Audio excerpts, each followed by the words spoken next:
So I'm going to make a few comments on a few statements in here, and the rest is for you to read. And if you're curious what kind of books you should read, to get to the bottom of Mountain Meadows, Juanita Brooks, R.N. Baskin, Will Bagley's Innocent Blood, but really the most single important book would be Bagley's Innocent Blood. I think more than Blood of the Prophets. So happy researching. So Hamblin says he recommended this spring, but in fact Fancher had been there. He'd been to California a couple times. He was going down south of where Fresno is. There's a place, Fancher Creek. Google it. So he didn't have to recommend this spring because they already knew about it. So in my opinion, this is in part a fabrication. I also believe that Hamblin was removed from this area at 10 or so square miles of Mountain Meadows, so he couldn't be held culpable for what everyone knew was going to transpire in the near future. So by removing him from that immediate presence, he was removed from possession and control.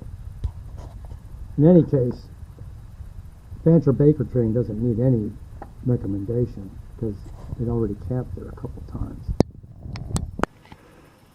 So to complete his perjury, he says that the Indians told these people that if they would give up their goods and go back to the settlements, well, as you read through this, they fell upon them in their defenseless position. But everyone knows it was something very different. Jacob knows this. Albert's going to say more or less the same thing. That's his adopted son, the Mormon adoption system,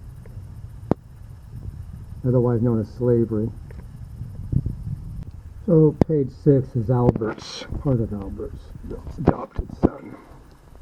John and I could see where the Indians were hid in the oak bushes.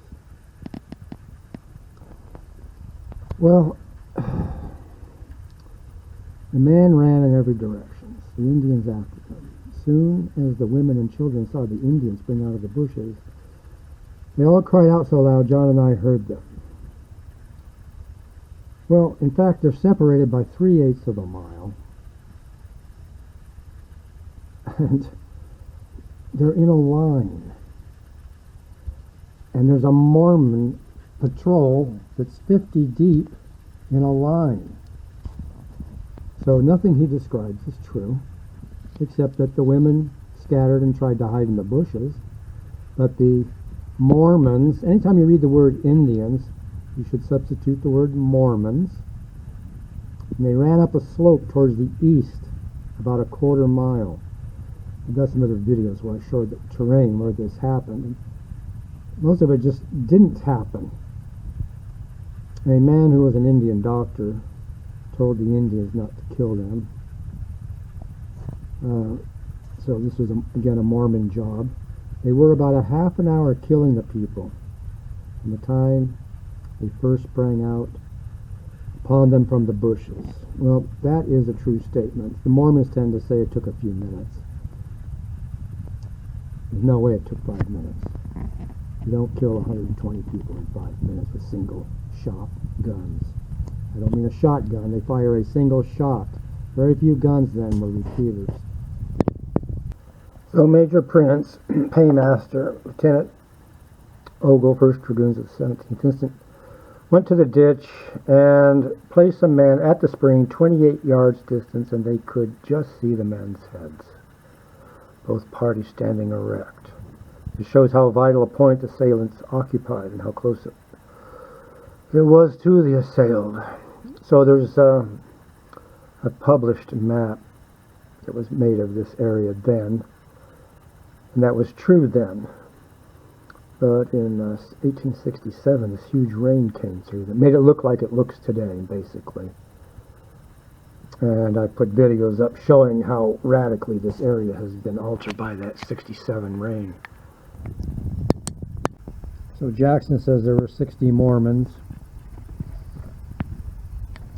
and that they painted themselves as Indians. Mormons are the Indians. How many Indians really did participate? I've looked at this for 17 years.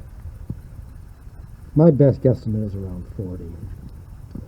So read this document over carefully. There's contradictions in the witnesses, like between Albert and, say, Jacob Hamblin.